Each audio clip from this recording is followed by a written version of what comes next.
اللہ رب العزت کے ساتھ ہم ہر روز معاہدہ کرتے ہیں، ہر روز اللہ کی حمد و ثنا بیان کرتے ہیں، ہر روز اللہ سے صراط مستقیم مانگتے ہیں، ہر روز نیک لوگوں کی سنگت کا سوال کرتے ہیں،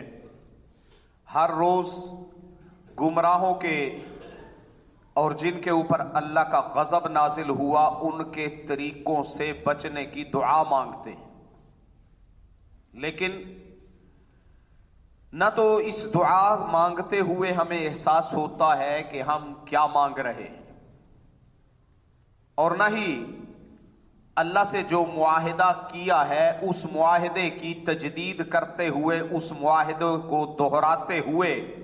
ہمارے ذہن میں ہوتا ہے کہ یہ کتنا بڑا ہم نے اللہ سے معاہدہ کیا ہے، ہم نے اس کی پاسداری کرنی ہے۔ جن لوگوں کے طریقوں سے پناہ مانگ رہے ہیں ان کے اوپر اللہ کا غضب کیوں نازل ہوا، مغضوب علیہم کون ہیں اور وہ مغضوب علیہم کیوں بنے، یعنی ان کے اوپر اللہ نے اپنا غضب نازل کیا تو کیوں کیا، اس سے ہمیں سروکار نہیں ہوتی، ہم غور ہی نہیں کرتے۔ یہی وجہ ہے کہ اللہ سے کیے گئے معاہدے کی پاسداری نہ کرنے کی بنا پر اتنی بڑی ذات کے ساتھ کیے گئے معاہدے کی برکات ہمیں محسوس نہیں ہوتی، ہمارے ذہن میں ہی نہیں ہوتا، کیونکہ ہم غور و فکر نہیں کرتے۔ ورنہ ہم میں سے اکثر و بیشتر کو سورہ فاتحہ کا ترجمہ آتا ہے،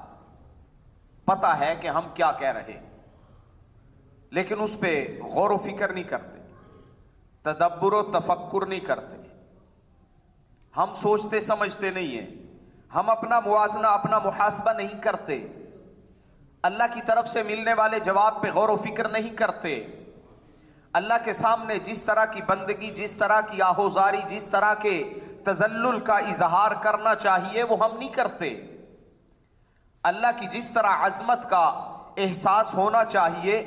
جس طرح اللہ کے رتبے کو جاننا چاہیے، جس طرح اللہ کی بڑائی بزرگی کا پتہ ہونا چاہیے، جس طرح اللہ کی قدرتوں طاقتوں کا پتہ ہونا چاہیے، اللہ سے مانگتے ہوئے ہم وہ طاقتیں قدرتیں بھول چکے ہوتے۔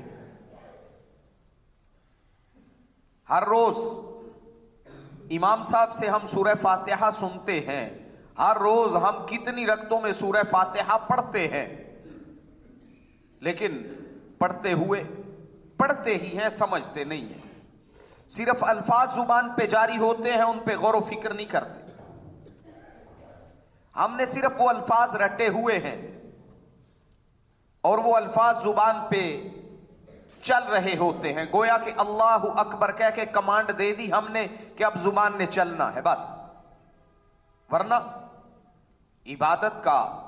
مقصد، اللہ کے گھر میں آمد کا مقصد، اللہ کے گھر کی عظمت، یہ ساری چیزیں، یہ سارے احساسات بیک وقت انسان کے دل میں ہونے چاہیے، یہ سارا کچھ پتہ ہونا چاہیے انسان،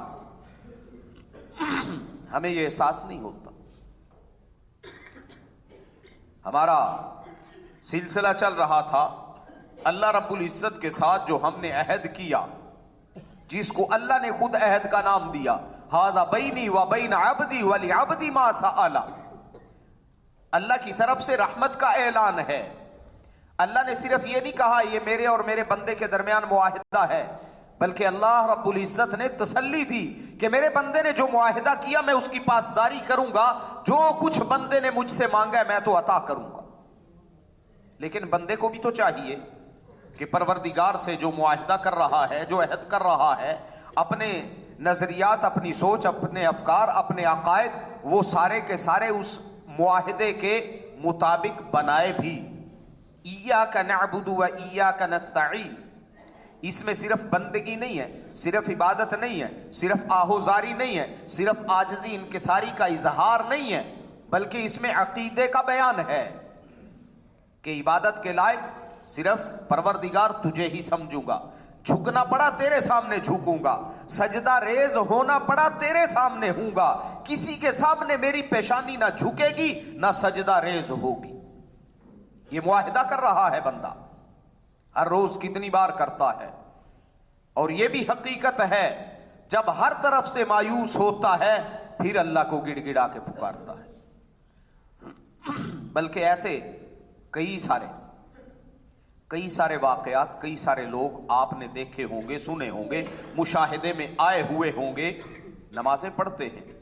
لیکن بعض اوقات نمازیں چھوڑ بیٹھتے ہیں. جب حال احوال لیں, پوچھیں, بس ٹینشنیں اتنی ہیں مسجد آنے کو بھی دل نہیں کرتا. یعنی جہاں ٹینشنیں دور کروانی ہوتی ہیں, جس بارگاہ میں التجائیں کرنی ہوتی ہیں, ٹینشن اور پریشانی کی وجہ سے اس بارگاہ میں آنا ہی چھوڑ دیا.